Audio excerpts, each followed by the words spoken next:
In this episode of Trekking Through Compliance, we take up Mirror, Mirror. Compliance, the final frontier. Tom Fox is the voyager of Trekking Through Compliance. His mission? To explore the original series and seek out and share what it can teach you about compliance. Here's your host, Tom Fox.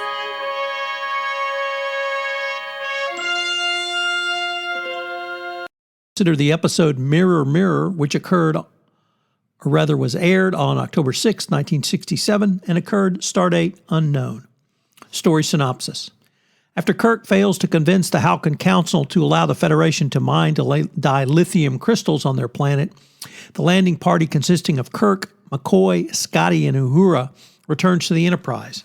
Interference from an ion storm, however, causes them to be transported into a parallel universe in a mirror image Enterprise. Now aboard the ISS Enterprise, that stands for Imperial Starship Enterprise, the landing party discovers crew members who are mirror images of themselves, yet belong to an evil federation known as the Empire. The first experience is the torture of transporter operator Mr. Kyle with an agonizer for his alleged failure to beam the landing party up quickly enough. Immediately, Kirk realizes that a mirror image landing party must have been beamed aboard the real USS Enterprise. Kirk, Uhura, McCoy, and Scotty impersonate their mirror image counterparts while finding a way to return to their universe. Kirk learns that he has been ordered to annihilate the Hawkins, but piques Spock's curiosity by ordering the Enterprise to hold its fire for 12 hours. Kirk then survives an assassination attempt by Chekhov when one of his party defects, and then subjects Chekhov to the agony booth. Kirk also uses the computer to determine that he has succeeded to command by assassinating Christopher Pike and was responsible for the deaths of 5,000 colonists on Vega 9. While Scotty is adjusting the transporter to return them back to the correct universe, Kirk meets Marlena, the captain's woman. Meanwhile, anti-Spock has received a directive to kill Kirk if he does not carry out his orders by destroying the Halcyons on the Enterprise's next orbit. Marlena shows Kirk the Tantalus field, which he recovered from a lost civilization and he has been using to eliminate his enemies. Another assassination attempt, this time by Sulu, is crushed when Marlena uses the Tantalus field on Sulu's co-conspirators. Kirk stalls Spock by knocking him unconscious, and Uhura, Kirk, and Scott then head for the transporter room while McCoy stays behind to make sure that anti-Spock is all right from a medical perspective. Anti-Spock comes out of his self-induced trance and mind melds with McCoy. Discovering that a switch has occurred, anti-Spock then assists Kirk in returning his landing party to their own universe so that the Empire's landing party may return to its correct universe. When Kirk and the party return, they find that their Empire counterparts were immediately recognized and put in detention. The Enterprise crew attributes this to the fact that it was easier for logical men to appear barbarous than for barbarous men to appear civilized. Fun fact, this original series episode is the basis for several episodes in Deep Space Nine or DS9. In the first such DS9 episode entitled Crossover, it details the events in which led directly to the fall of the Terran Empire and to the Klingon-Cardassian alliance in the 23rd century in the parallel universe. Anti- or Mirror Spock has become the leader after assassinating Anti-Kirk when he returned. Yet, even Spock was inspired by the real Kirk, attempted to reform the Empire, which left it unfortunately vulnerable to a combined Klingon and Cardassian attack. In a series known for beautiful women that Kirk cavorted with, Marlena, the character Marlena in this case, was truly one of the great ones. Interestingly, the actress who played her, Barbara Luna, had a strep throat and a fever during the filming, and so the kissing scenes were postponed for 2 weeks. Luna had lost a few pounds by the time the scene was due to be filmed, and they had to come up with a new costume because of her change in her body shape from when they filmed it originally. One of my favorite parts about this episode is that it introduces the mirror universe, which returned in episodes of Star Trek Deep Space Nine, Star Trek Enterprise, and Star Trek Discovery. In DS9 crossover, the events in this episode led directly to the fall of the Terran Empire to the Klingon-Cardassian alliance in the late 23rd century.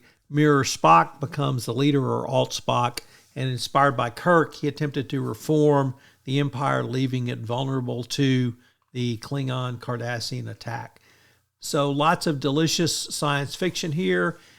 This episode was based on a short story by Jerome Bixby, who adapted it for the Star Trek, the original series. So what are the compliance lessons learned from this episode? Well, you have to start with the first one, and it's the most ubiquitous, but it's also the most basic. That tone really does start at the top. The Empire is evil and corrupt. The captain is evil and corrupt. Everyone is evil and corrupt. So if you have a corrupt organization, or you have an organization that while claiming it is ethical, it actually incentivizes you to engage in activities which are illegal, that literally starts at the top. And perhaps the best example, of course, is Wells Fargo, followed closely by Volkswagen. But at Wells Fargo, they had a perverse incentive which required every customer to have 8 banking services being utilized simultaneously, and that led sales representatives to having to create fake fraudulent accounts. Of course, the very top of the organization claimed that it was rogue employees who were doing this, but the fact was that 8 is great was actually the byline or tagline as developed by management.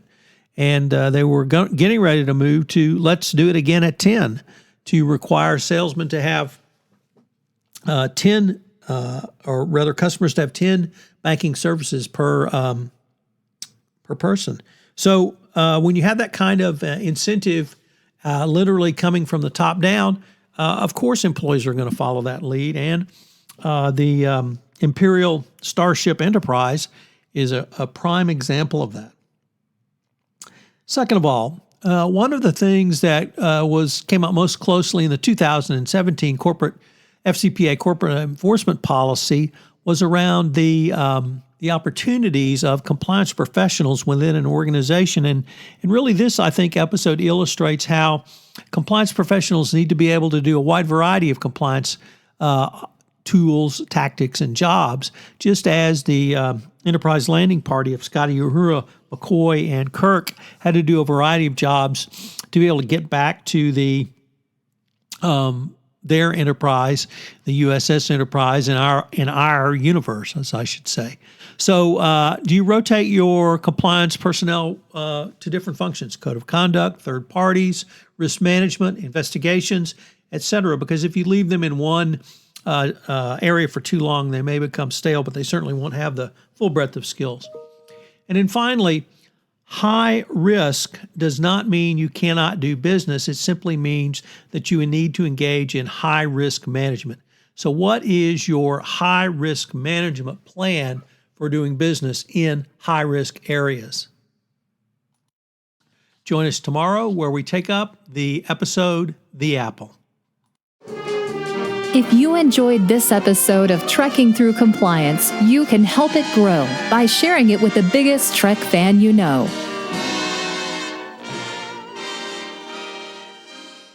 This podcast is a part of the C-Suite Radio Network. For more top business podcasts, visit c-suiteradio.com.